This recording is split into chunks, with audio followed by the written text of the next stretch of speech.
They yanked me into the back seat before I could get my keys out. Fear made my fingers go numb around the leather of my journal. I shoved it to my chest with two trembling hands. You used me, "Get Luca. down," How someone could barked. you? The man at the I'm sorry, driver's Elise. shoulder I slammed never the meant to door, hurt you. and the cold rain hammered the roof. Within the first heartbeat, the concrete problem stood clear. I had been taken, and I had to prove the mistake before something worse happened. I tasted metal and wet wool. The light from the street tore across the tinted window in a shredded stripe. I tried to speak, but my jaw moved slowly, as if my mouth had forgotten its job. That fear, sharp, precise, practical, pushed me toward action.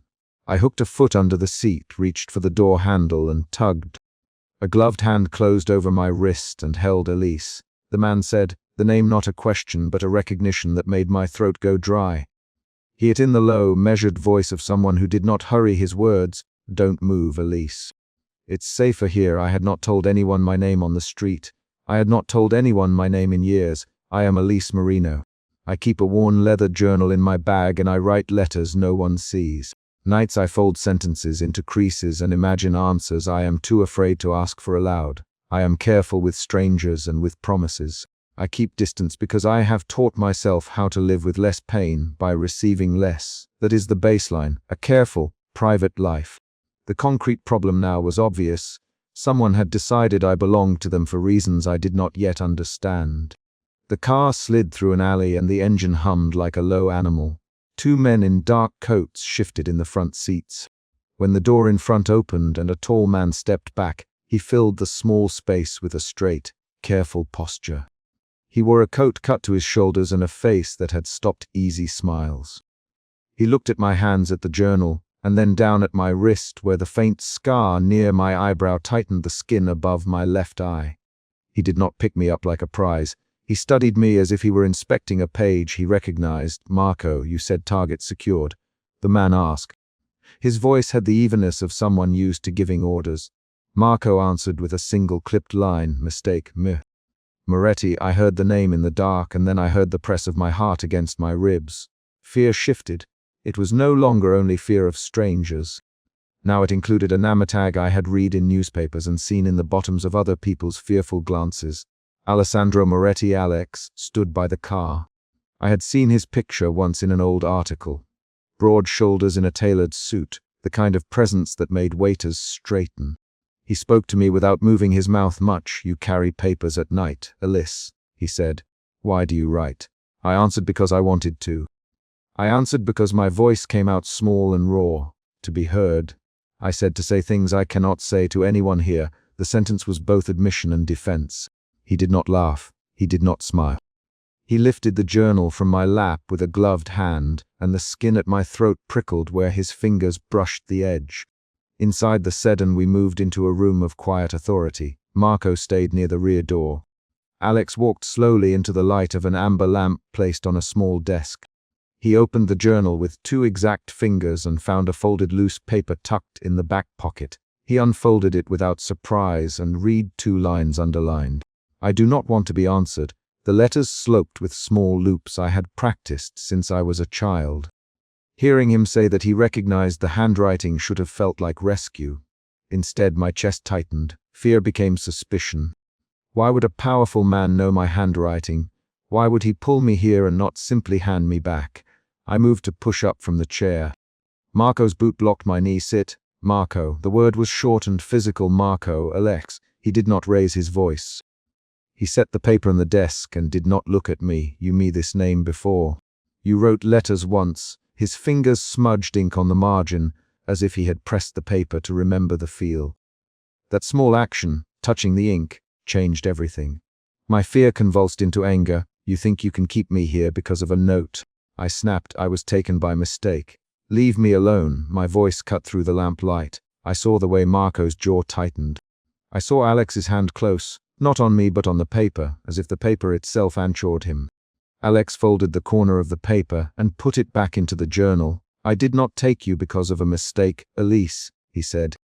"I took you because you carried a name I needed to see up close." He kept his eyes on the pages and not on mine.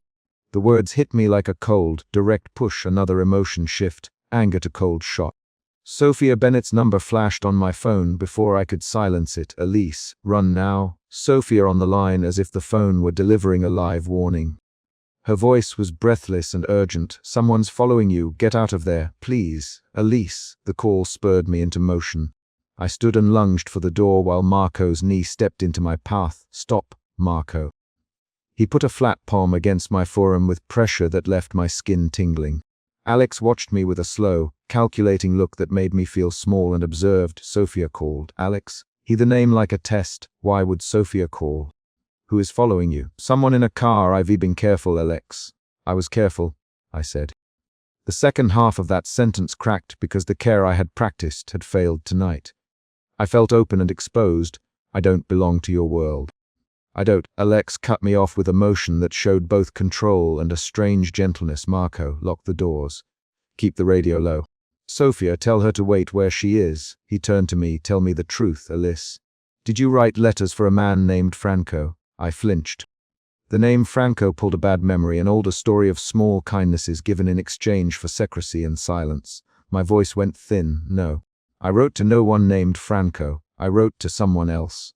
I wrote to no one I could name in person. That answer left me both lying and true. Marco stepped forward. We have men outside sweeping the area, he said. We will check the street. You stay here until I come back. Marco's short sentences were instructions that left me standing inside a room of decisions I did not make. He was a secondary presence who acted like a hinge. His choices dictated whether I could move. Marco left and the lock clicked. Left alone with Alex, I watched him fold his hands over the desk, his ring catching the lamplight. He lifted his head and finally met my eyes. When you write Elise, do you sign nothing? He asked. I answered honestly, no. I stop myself. I leave empty names. It's safer that way. My fingers found the edge of the journal and traced a line in the leather. The action calmed me enough to speak. I felt the trace of another emotion under the fear and suspicion. Curiosity. Curiosity warred with the old rules I had set for myself. He reached out and pushed the journal toward me. There is a reply here. Alex, it is unsigned. Someone answered you, someone with a scar on his jaw and a glove in his pocket. He wrote that he would watch over the writer. I did not understand. My stomach clenched. Who would reply to a stranger at night? Who would claim a stranger? I demanded. My voice rose small and fracturing. Why would you? Alex's eyes did not change tempo, but his hands folded and unfolded, because sometimes we recognize a hand without wanting to put a name to it, he said. He spoke as if he were explaining rules of geometry or reorderings of furniture, because I read your handwriting on a letter once, years ago, and I have been looking for the person who used it. That revelation shifted the floor under me. Fear bent towards something quieter and stranger, confusion. Before I could answer, a rapid series of bangs rattled the building. The lamps flickered. Footsteps thundered in the stairwell.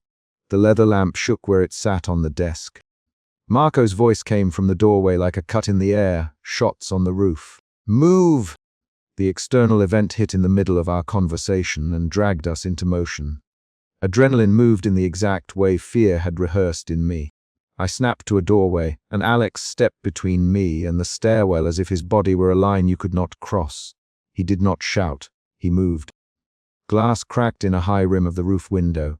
A bullet tore through the corner of a bookcase and flung old paper into the lamplight. The room filled with acrid smoke and the sound of running feet. Get down, Alex. He pushed me behind the low arm of a wide leather chair. Marco returned with his pistol and a bleeding cut at the temple. Stay behind me, Alex me. The order was not ownership, it was strategy. He angled his body so his shoulders took the line that might have hit me. He fired back once and then dropped to the floor to check a wound to his own thigh. I heard the rapid exchange. Marco calling out positions, a radio-static voice, and men shouting in names I did not know. A rival crew tried to take the safe house. One of their bullets hit the metal railing near the roof and showered sparks into the rain. I felt a stinging spray of water against my cheek where the roof had been hit. My body moved with a new emotion. Raw, reactive terror, fear that pushed past anger or curiosity and turned into a single objective, survival. Alex crawled back to me and, without looking away from the stairwell, tore his handkerchief into a strip. Hold still, Elise, he said. Blood dotted his fingers when he bandaged my arm where a shard of glass had nicked my skin during the scramble. His hands were efficient and firm. He did not ask permission. Marco barked orders and returned fire. The men outside had stopped for now. Alex, Marco, breathless and sharp, we have them suppressed on the opposite stairwell. One man down. Sweep now. Clear the roof. Marco's choice forced movement. He sent men up to check. Marco's quick decisions changed the direction of danger. His call kept us alive. He came back in and looked at me with a soldier's appraisal. "You okay, Elise?" he asked. I could not answer right away. My teeth ached from clenching. My arm stung where the bandage pressed. The fear that had started the night splintered into 3 tracks. Practical fear for immediate safety, suspicion of Alex's motive, and a hesitant, unwanted relief at the way his hands moved across my skin. That last feeling horrified me because it was close to gratitude. When the men returned and reported the roof cleared, Alex wrapped his hand in a clean towel. He sat close enough for me to see the thin scar along his jaw. There was no show of softness, only composed, small gestures. He shifted his coat and offered the towel to me. "We are not safe in this house for long," he said. "You will go with men to another room until we move you." His words were practical, not sentimental. I swallowed. My mouth felt like a dry page. Who were they? Why are they after me? I demanded. My voice hitched. The question was sharp and immediate. Marco and Alex exchanged a look. Marco answered first because his choices moved the plot forward. "They are tied to Moretti rivals. They think someone in our network spoke to someone you might know. We don't know exactly why you were on the curb, Elise. We only know you were not the intended target for tonight's hit." Marco's facts landed like metal. Alex's gaze dropped to an envelope still lying open on the desk. He picked up a small scrap with a fingerprint in blue wax. He held it as if it were a map. "You left a letter out in the world, Elise," he said. "You wrote things and then expected silence. You cannot expect that every reader will obey silence." The sentence was not an accusation as much as a statement of consequence. I felt the old rule of my life crack, the rule that writing alone kept me safe. I opened my mouth and then closed it. Words had been my defense. They had never brought me this close to arms that would protect or claim me. I could feel the pull of another emotion, stubbornness. I had trained myself not to give up how I lived. I shoved the stubbornness into words. "If you are keeping me here because you recognized handwriting, then return my journal and let me go with Marco to your other room. I'll leave. I will never write again if that's what it takes." The offer came out quick and hard. Alex's thumb brushed the smudge where ink had bled on the edge. He looked at me like he was weighing something heavy you hold in one hand. "You do not want to be answered," he said. He paused and then added, "Yet someone answered you at night." He promised to watch. I am the man who cannot let that promise sit unanswered.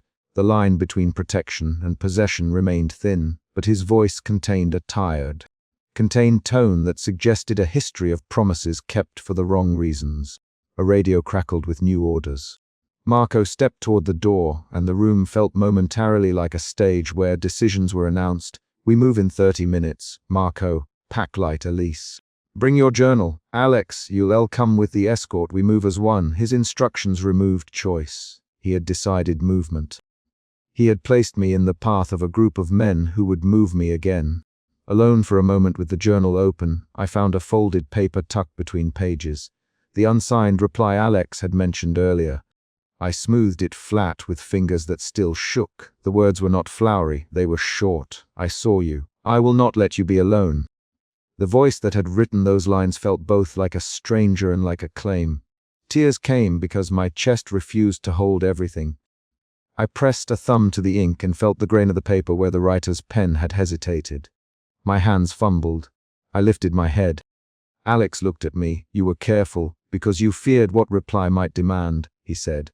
He reached for my wrist again to steady my hand while I held the paper. His presence was a second action that made the feelings inside me split. One part fought to keep distance, another part wanted to fold into the protection his body provided. The men called for us to gather. Marco's voice was a blade of instruction. "Move now." I stood and tucked the journal under my arm. I left the lamp's amber pool and moved toward the stairwell with Alex at my side and Marco behind us. Outside, rain struck the pavement in hard little hammers. Men hustled past, checking doors. Sophia's name flashed again on my phone in a missed call. I thought of her voice telling me to run and felt gratitude, then a new worry. If she knew I had been taken, was she safe? We went down the stairwell toward cars waiting in a narrow lane. Alex held the journal against him in a way that looked like ownership and also like guarding. I kept my hand on my bag. The city smelled of wet stone and oil. When I reached the car, Alex opened the door for me. For a second he looked directly at me and said one line I could not ignore. "If you keep writing, Elise, you will make more men look for you. If you stop, you will keep them away." It was not a promise, it was a forecast. I did not answer on the step. I sat in the back seat, closed the journal to cover the reply, and felt the curve of my palm where his fingers had touched the paper. Marco slid into the front and told the driver where to take us. As the car pulled away, I pressed the unsent letter flat inside the journal and felt its edges against my ribs. That small physical action held everything. Fear, a newly stirring trust, and a question I had not wanted to name. When we reached the safe escort point, Alex stepped out before me and looked back. He simply, "You will not be alone tonight," no flourish, no claim beyond the sentence itself. Then he shut the door and the men moved me into the next room under Marco's orders. I sat at a small wooden table by a rain-streaked window and opened my journal again when the others cleared the corridor. Left alone, I found a new, thin paper folded under the journal's cover, a reply not in my hand and not with a signature, only a faint fingerprint pressed into the wax seal. My fingers trembled as I unfolded it. The line inside read, "I saw you already. I will keep watching." I folded it back without reading more. The paper landed in my lap like a small, heavy thing. I let go of the immediate urge to decide.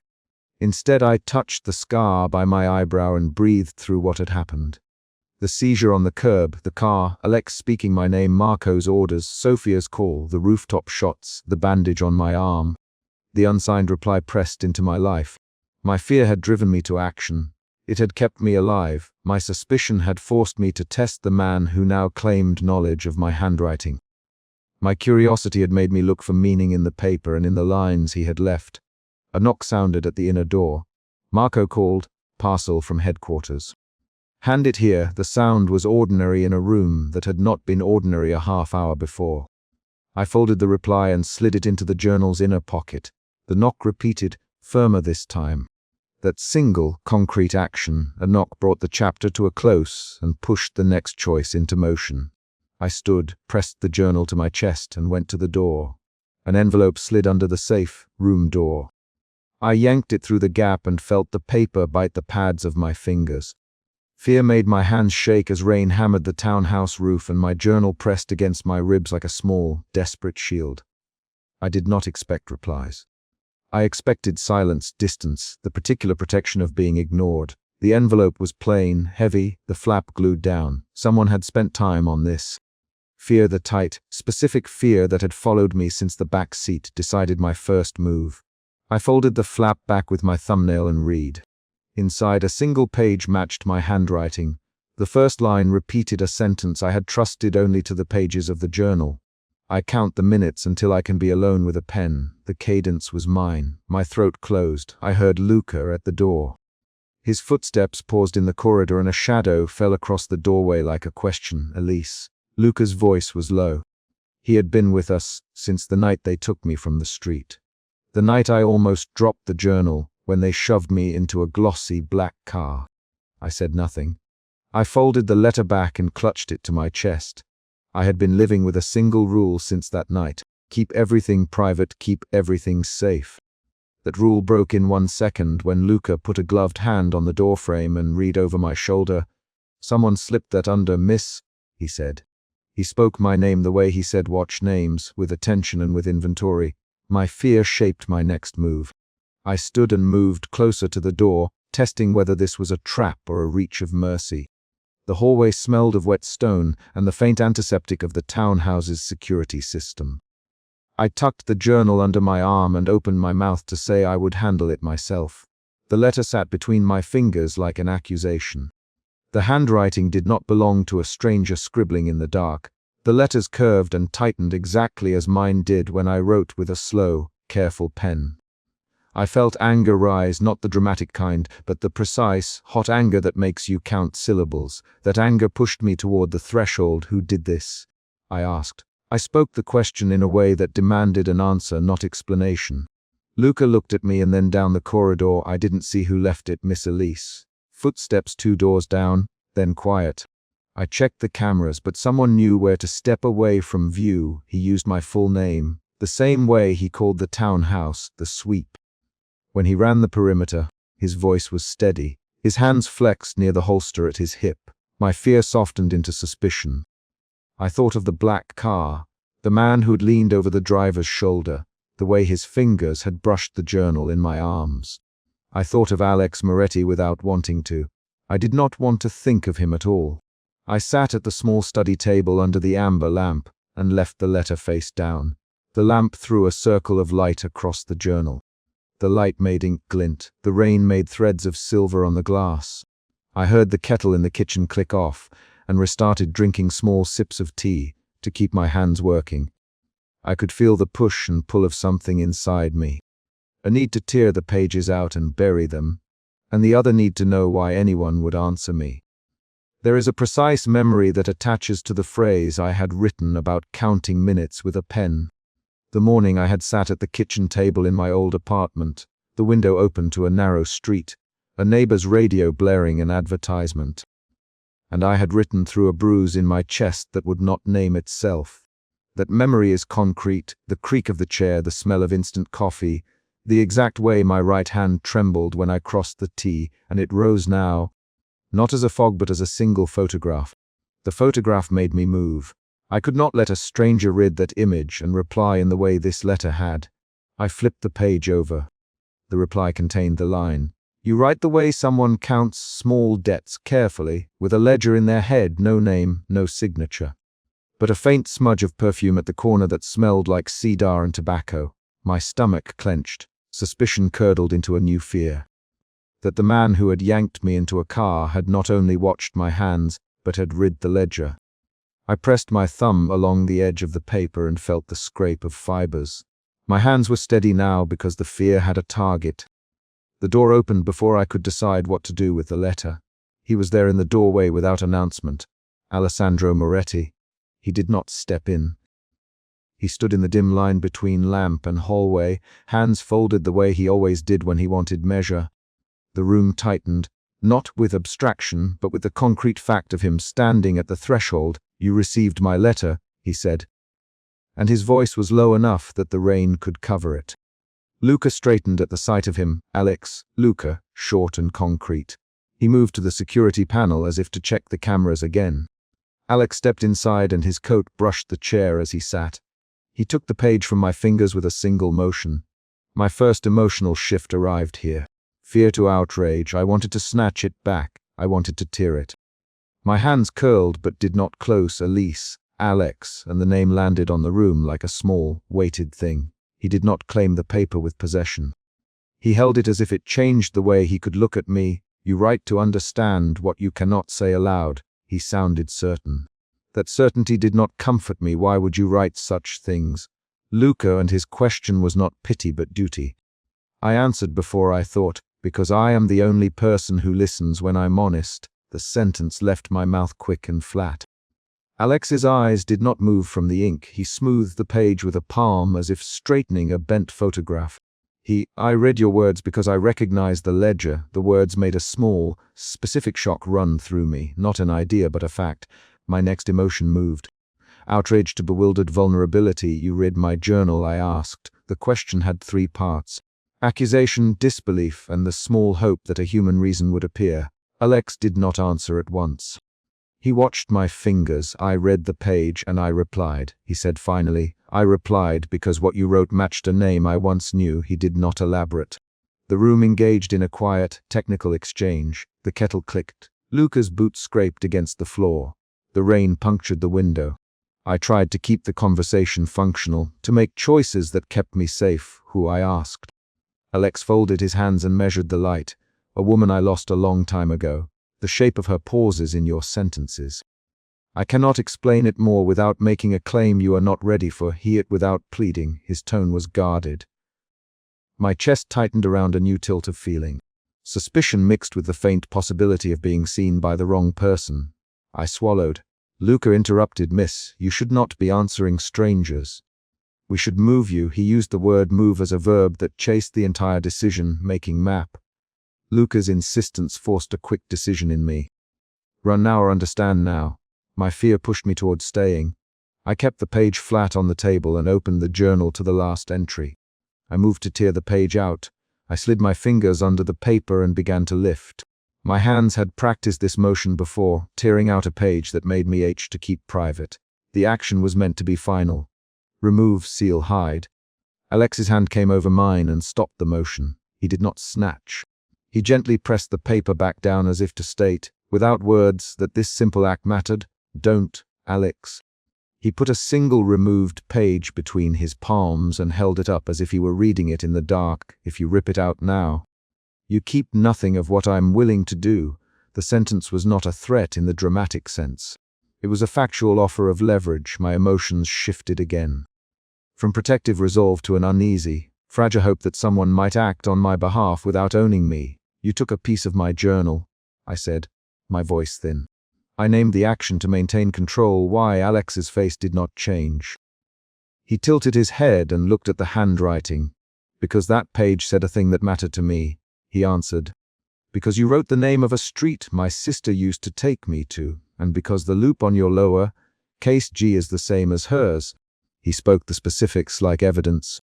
My body reacted exactly. My fingers tightened on the table edge, my jaw lifted. I felt my suspicion become curiosity because of the details. Luca paced the small study, his boots tapping a count. "Who is Marco's operative is asking about Eliz's whereabouts," he said flatly when he returned from the panel. He read from the log. The mention of Marco, the man whose name had been a threat in the city for years, turned the room's personal strangeness into concrete danger.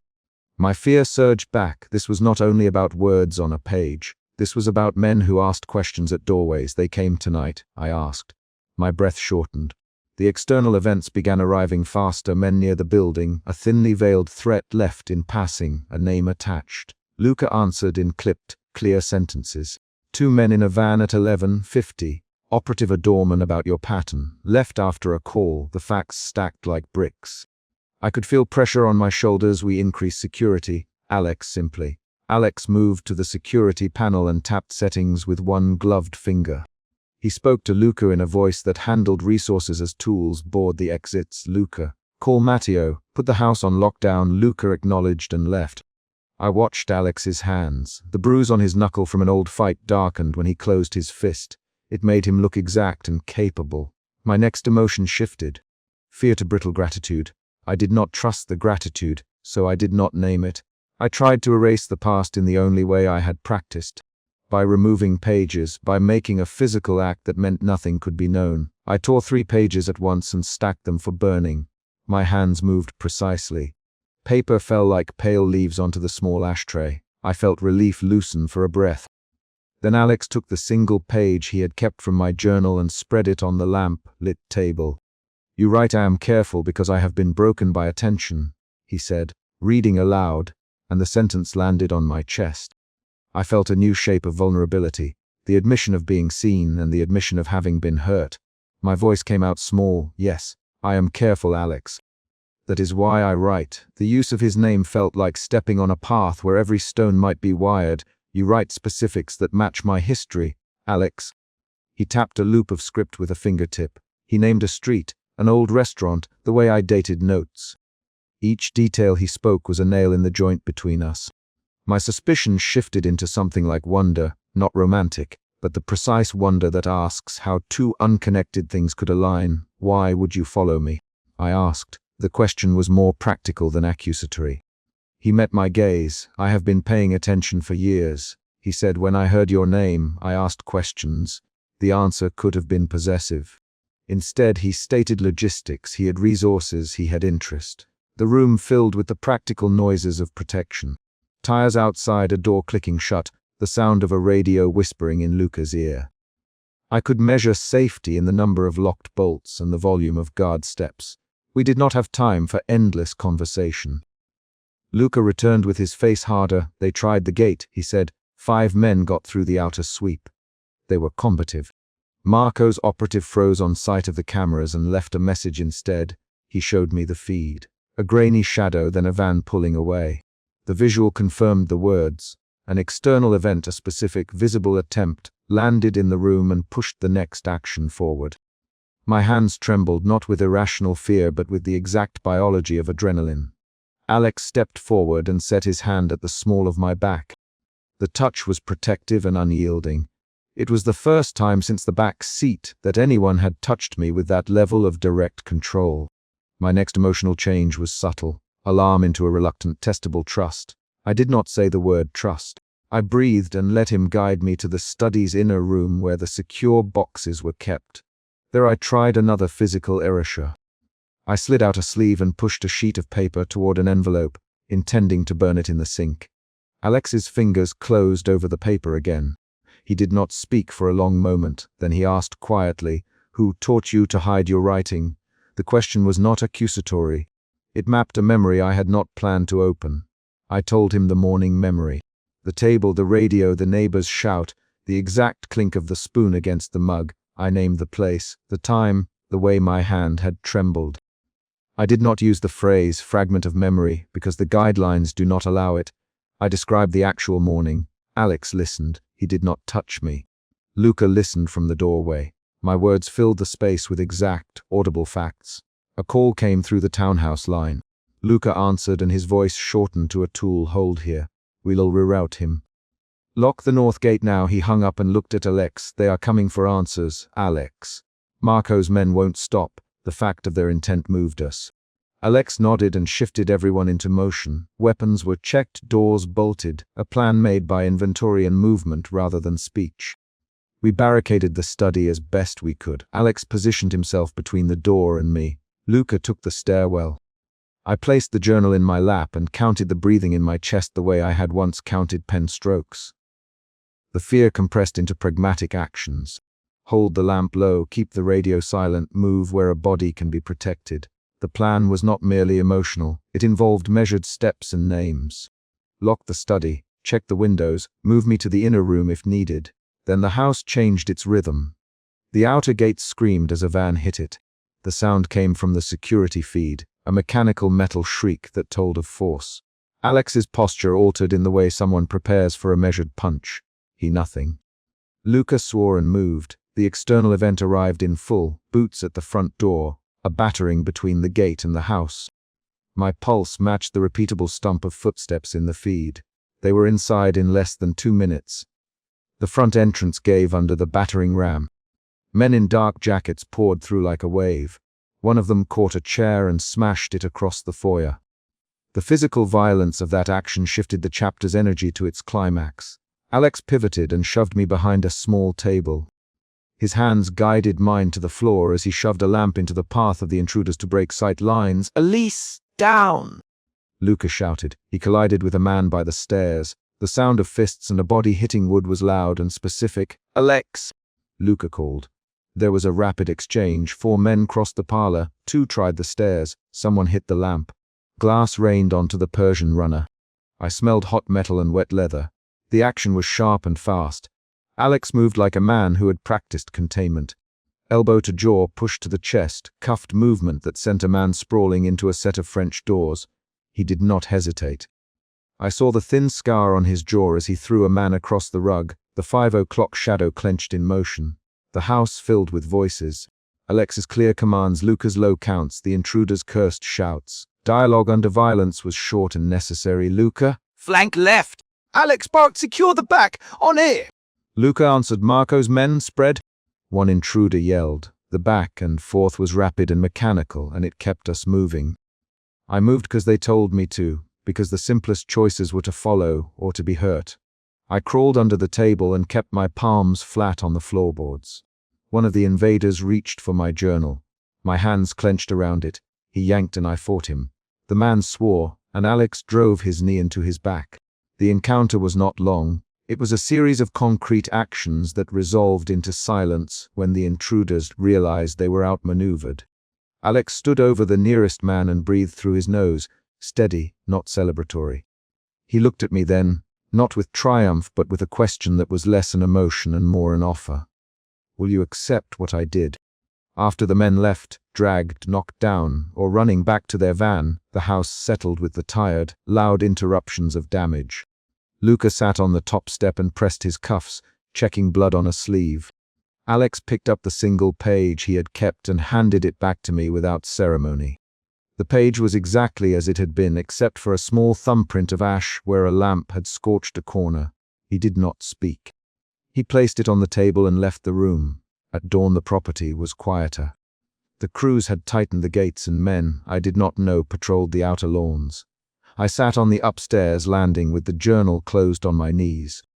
Alex returned, his coat damp where rain had met him on the walk from a side entrance. He put his hand on the banister and then on the single page. I kept this because I wanted you to choose, he said. I am not asking you to trust me. I am offering you safety that costs me something. He did not explain the exact cost. I opened my mouth to answer and found my voice small. Why did you reply at all? I asked. The question was exact. He met my eyes and named a detail. Because the loop on your lower, case G, is like the woman I lost. Because you write of counting minutes like she counted coins when she waited tables. Because I recognize what you hide. He spoke with specificity. My fear shifted one final time into a fragile, watchful hope. He left the single page on my palm. His hand did not linger. He walked toward the door and paused. Elise, he said, then added, more concrete, decide by noon. If you want me here, tell Luca. If you want me gone, say so now. He closed the townhouse door behind him. I sat with the page and the journal and the visible scuff on the parlor rug, all the facts around me like compass points. My choice had to be concrete. I could call Luca and ask to be moved, or I could choose to let Alex remain and risk the attention that came with his protection. The chapter resolves on the concrete sound of the security panel. A new log entry, a name registered on the monitor, and a short incoming alert that someone had pinged the townhouse network.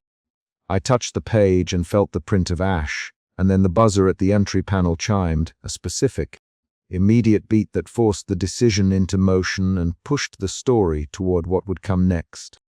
Chapter 3. They shoved my shoulder hard enough that my pen rolled from my fingers and landed on the wet concrete. Rain hit my face like a line of cold nails and someone barked, "Where is it?" The word landed in my chest with the same weight every time I had kept my mouth closed.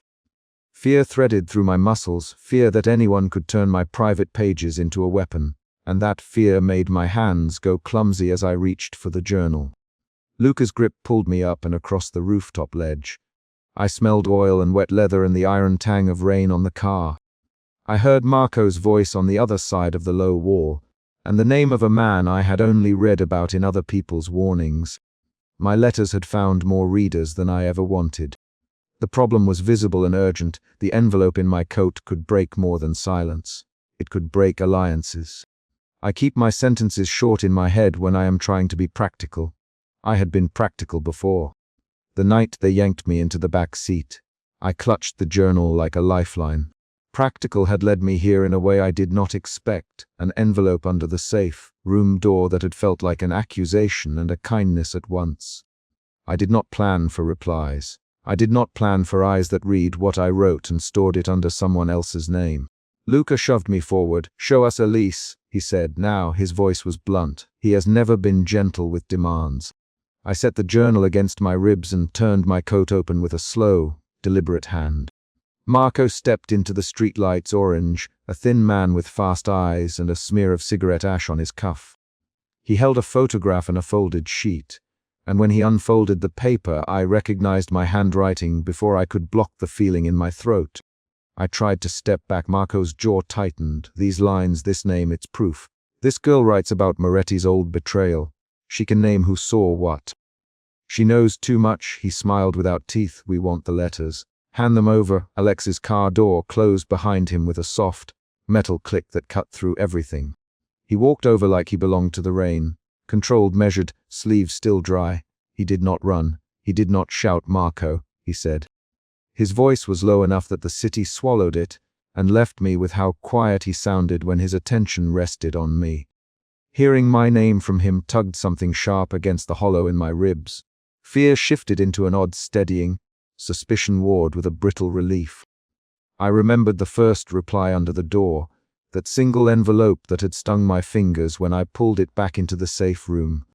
I remembered the steady handwriting inside that had answered a line I had never expected anyone to hear. Alex had written back. That fact rearranged danger into something personal in a way that made my throat dry. Stay behind me, Alex to Luca and then to me, though his eyes stayed on Marco. He reached out, took the folded sheet, and did not open it at once. Instead, he slid his gloved hand under the lamplight and held the paper where I could see my own looping lel, my careful crossings. Not a single smudge he hadn't already erased. You were reading them, I said. The words came out small, but they were a decision. I needed to know. Alex's mouth tilted. Yes. I read them, Elise. His hand did not tremble. I answered because I recognized a date and a name attached to a wound I carry.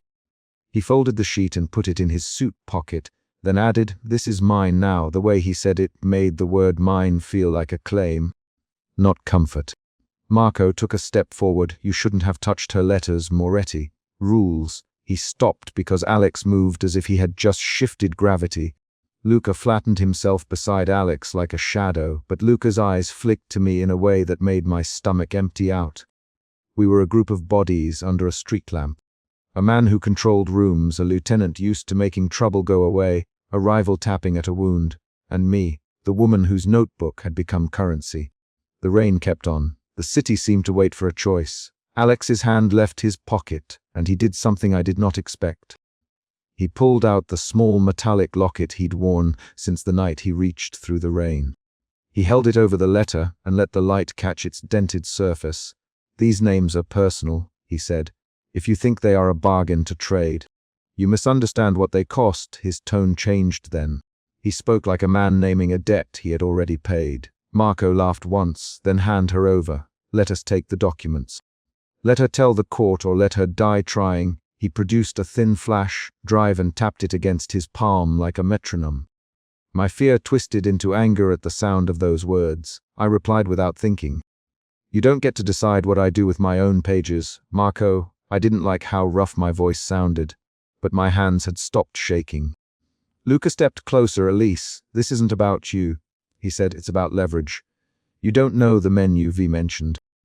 You don't know how they'll use your words." He had a way of saying it that made duty feel heavier than the rain. I thought about wet ink and the first night in the back seat when my fingers had left a smear across the leather. I thought about having a name answered under a door as if someone had found a single lost thing and returned it to me. I thought about Alex's quiet claim. My suspicion shifted into confusion. Was I someone's closed file or someone's mercy? Alex set the flash drive on the car roof like an accused object and snapped his fingers. Two men from the back of his car slid forward and took the drive.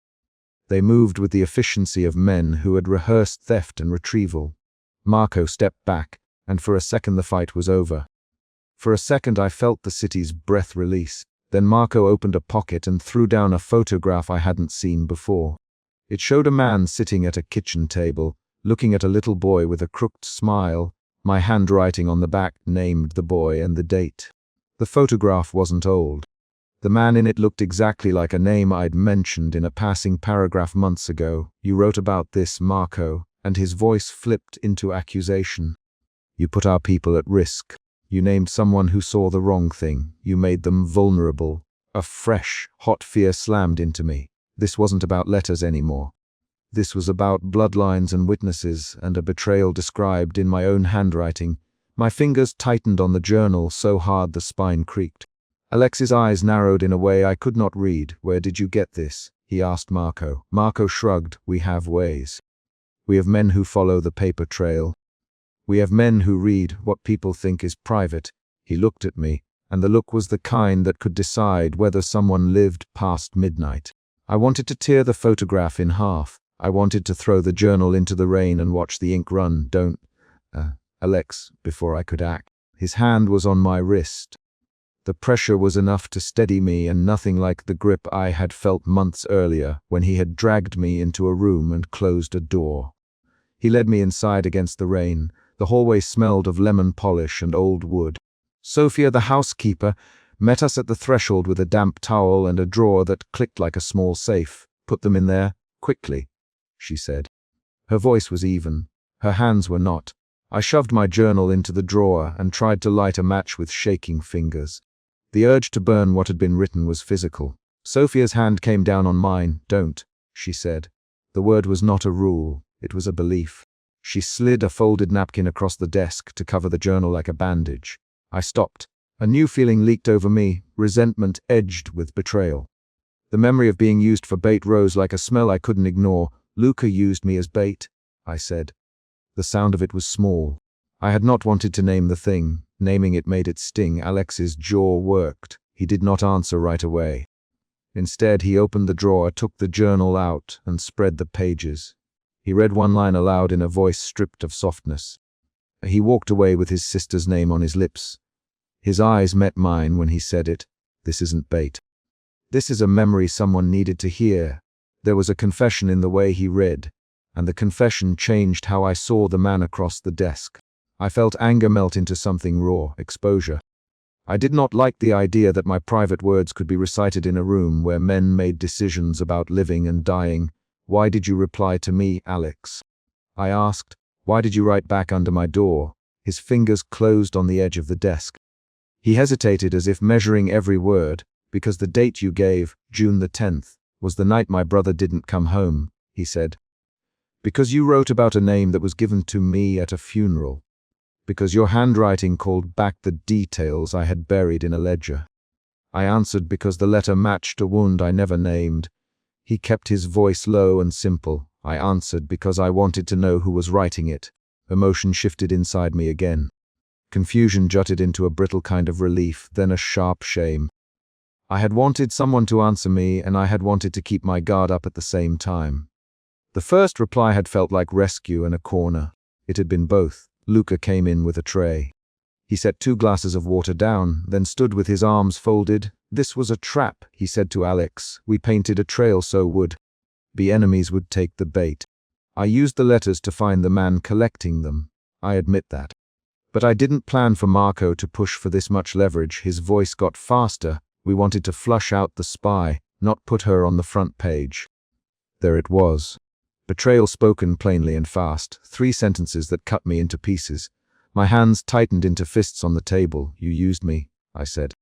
"I couldn't make it smaller. You made my pages into a net." Luca's eyes flicked away. "We used whatever we had to draw him out," he said. "We thought we'd retrieve the items before your name surfaced." Alex looked at Luca like he had a question he wanted answered with facts, not excuses. "And did you warn her, Luca?" Luca's mouth pressed thin. No, the word landed like a slug. I shoved back from the desk and stood up. My legs felt too loud in the small room. "You didn't warn me," I said. "You didn't tell me I was bait. You didn't tell me my life could be part of a chess move. Luca, we couldn't risk it. If they knew, you couldn't risk me." I finished. I had the sense of being a piece on a board that several hands kept moving without asking me where I wanted to go. Alex's hand came down on my shoulder in a way that stopped my breath but did not feel like ownership. "I know," he said quietly. "I know they used you. I know I let them. I let them because I needed to pull the rival to the surface. I let them because drawing Marco out was the only way to keep the witness safe." He looked at me with a bluntness I had rarely seen. "Elise, part of protecting people is letting them taste danger first and watching who will step forward to save them. I stepped forward because I could not leave you exposed." The words should have comforted me. Instead, the realization sent a cold spike through my chest. I had been both protected and weaponized. The next feeling was anger at Alex and at myself and at Luca all at once. I wanted to say things I could not take back. Outside, a shout cut through the house and the sound of a gunshot hit the glazing of the windows like a black note. We ran back to the roof. The city had changed its rhythm. The rooftop was slick. Marco was there again, and he had brought men. The light over the parapet flickered in the rainfall. "You can't keep her, Moretti," Marco called. "You can't hide what she knows. She gave you words and now you guard them like proof. Give them up, or we make this public." He tapped his phone and images bloomed on the screen. A list of names, short excerpts of letters, dates. I felt the urge to step toward the edge, toward a place where I could remove the risk by throwing the journal into the void. My hands walked toward my coat pocket as if guided by their own will. Alex's voice stopped me. Don't. He was close enough that I felt the heat of his breath through the collar of my coat. Elise, don't do anything you will regret. Stand with me. Stand here and name who you trust. The sentence was strange. He wasn't ordering. He was asking me to choose, and his ask was public. Marco let a bullet crack above our heads. The sound made the rain taste metallic in my mouth. My anger shifted into raw fear, the kind that activates every small survival mechanism. I stepped backward and then forward, one motion that was equal parts decision and defiance. I walked to the rooftop edge and stopped with my toes at the line where the city fell away. Elise, no, Alex. He moved faster than he ever had and wrapped an arm around my waist, pulling me back against him and turning his body so that his coat took the wind of the gun. There was a weight pressing into me, his chest lived in steadiness. He put his hand on the side of my face and held my jaw clothily, his thumb brushing the small scar near my eyebrow. You won't be used for whispers. He told Marco, you will not be bargaining material for men who trade in fear.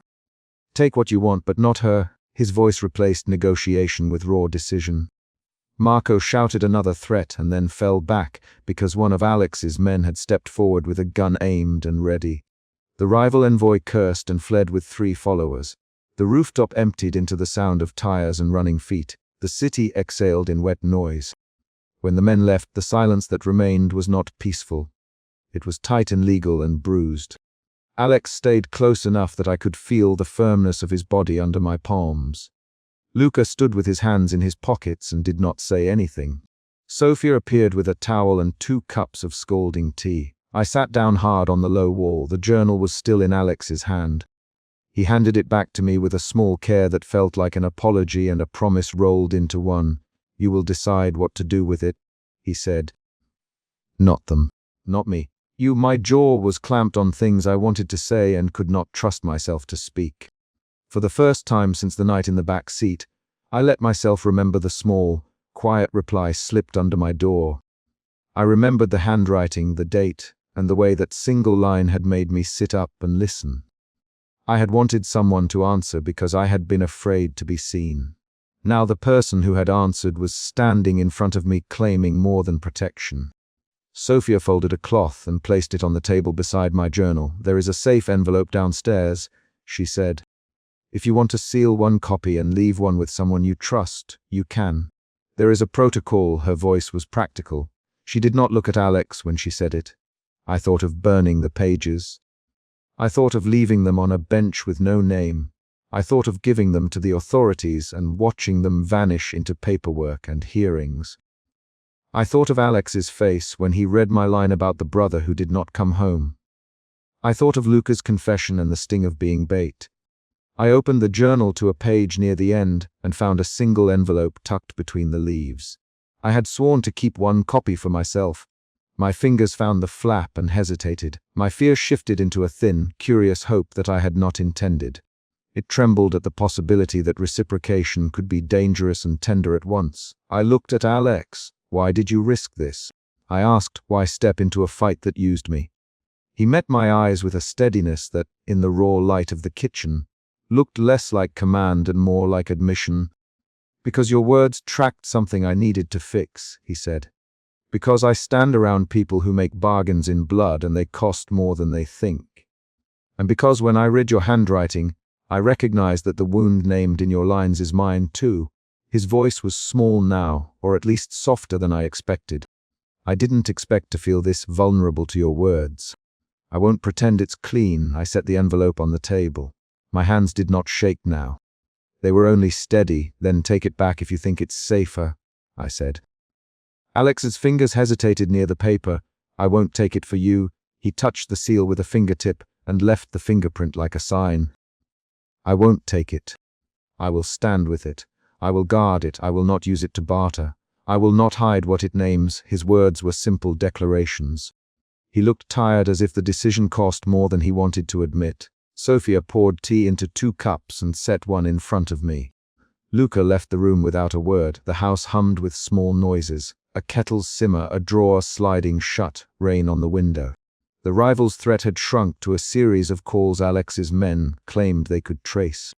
But the threat itself was still there, like an itch I could not scratch. I slid my thumb over the envelope's edge and felt the ridge of the glue. The fingerprint Alex had left was small and dark against the paper. It was a claim that could be read as ownership or as protection.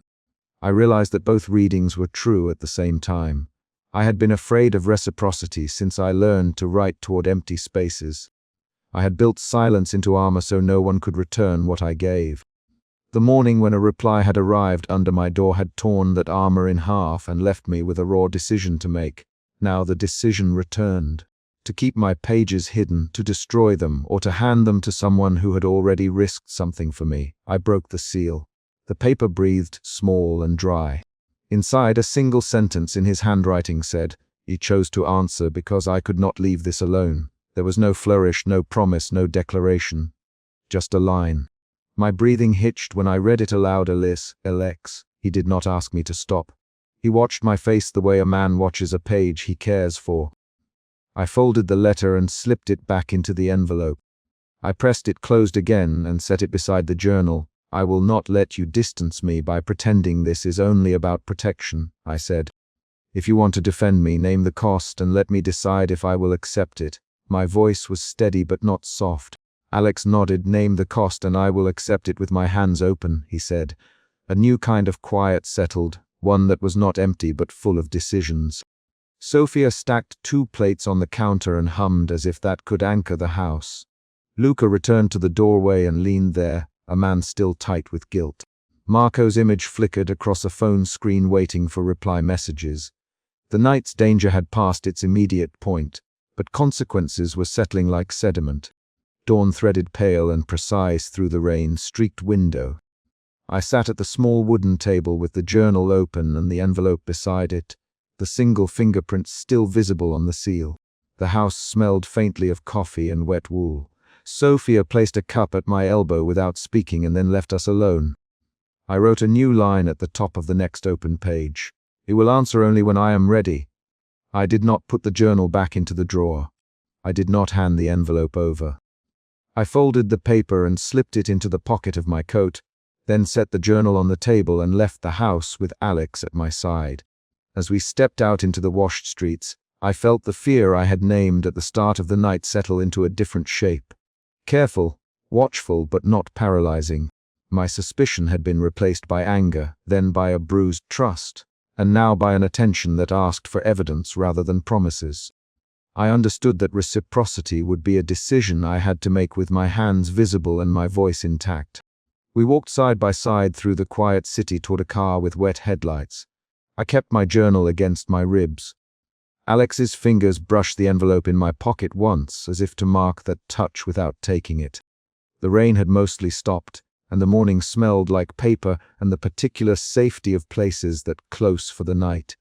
Sophia called after me from the doorway. "If you need anything, Elise, you come here first," she said. Her voice held no command, only a practical offer. I nodded. "I will," I said. The car door closed and Alex drove us away. I watched the apartment recede in the rear view mirror. The sealed envelope settled against my thigh like a small, quiet decision with a fingerprint on it. The chapter of being bait had ended in a confrontation. The chapter of choosing whether to let someone answer me back had only begun. I did not know the answer yet, but I knew this. The choice now belonged to me in a way I could feel physically, and that felt like the first honest thing of the morning.